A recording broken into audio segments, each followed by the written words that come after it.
everybody, so just a quick video as promised on therapy and part of my mental health journey.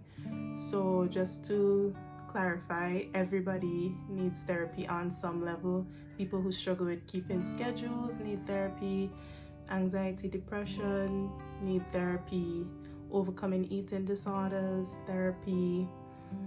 If you've experienced trauma, you need therapy. If you're having a hard time coping with something that happened, you also need therapy. So everybody needs therapy. How did I specifically know that I needed therapy? While I was always an advocate for mental health and wellness, I had an experience while I was going to UE, and I feel like I had a very difficult time coming back from it, even though I seemed fine once I got over like the physical aspects of it. Mentally, I just wasn't there yet, and I was very, very depressed. I felt alone, as though nobody understood what I was going through, because part of the illness was that I couldn't speak, so I couldn't like communicate effectively. And everybody who knows me knows that, you know, I'm a writer and normally I write through things, but that was the first time in my life that I felt like I couldn't write about what was happening to me. So that in itself caused me to be like, okay, I need help with this. But I didn't actually get into therapy until like a couple years later, maybe 2-3 years later. So that was just something that I was dealing with all the time. So anxiety was also a thing for me, and you know, coping with anxiety and depression, it actually started shocking me every time I came across somebody who didn't struggle with one or both of those issues. I was like, oh my God, how are you real?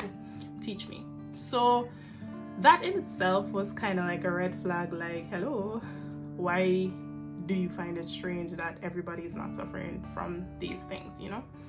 So what did I attend therapy to deal with in particular? So first of all, anxiety. I have had anxiety so bad that I black out. It's happened to me multiple times. Intense chest pain, panic attacks, meltdowns. All of those are things that I've experienced due to struggling with anxiety.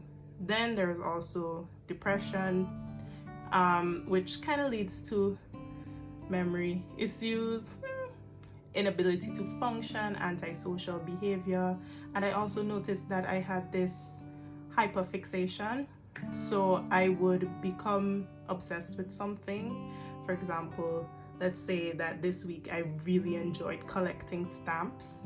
It would be all that I would do every day. I would wake up and just be like, yes, collect stamps. And then I would just kind of get bored of it and then look for something else to fixate on. And I noticed it, and people don't really talk about this, but that is a form of addiction, because even though it's not like alcohol, drugs, or sex or something like that, the fact of the matter is you're still like obsessing about something. So that's also something I wanted to address. And I lost a childhood friend of mine, and I was not handling it well. I really was not handling it well. I was having difficulty coming to terms with the loss and the way that it happened. So all of these things are things that I wanted to address in therapy. And when I actually got into therapy, we ended up talking about something that I didn't realize I had a big issue with, which was boundaries. And boundaries has helped me so much in terms of like just addressing the issues that I have with boundaries.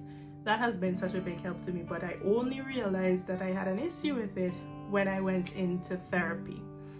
So where did I get therapy? Now, I had a bit of an unusual route. I chose online therapy because I was kind of psyched out by the idea of going to somebody in St. Vincent. I'm sure we have great therapists here, but I just didn't feel entirely comfortable. I wanted essentially a stranger. So I did online therapy with BetterHelp. Better, BetterHelp. I'm going to have to double check that later because I can't spell. So their network of therapists, they ask you a bunch of questions, you answer, and it basically curates a therapist for you, right? So I did that, and the first therapist I was matched to, I felt a bit uncomfortable. I thought that they were sort of negligent. They weren't really meeting my needs. So there's the option of matching with a different therapist, which is what I did. And everybody was really cool about it, really helpful. And they also gave me an extra week of free therapy, which I thought was really helpful.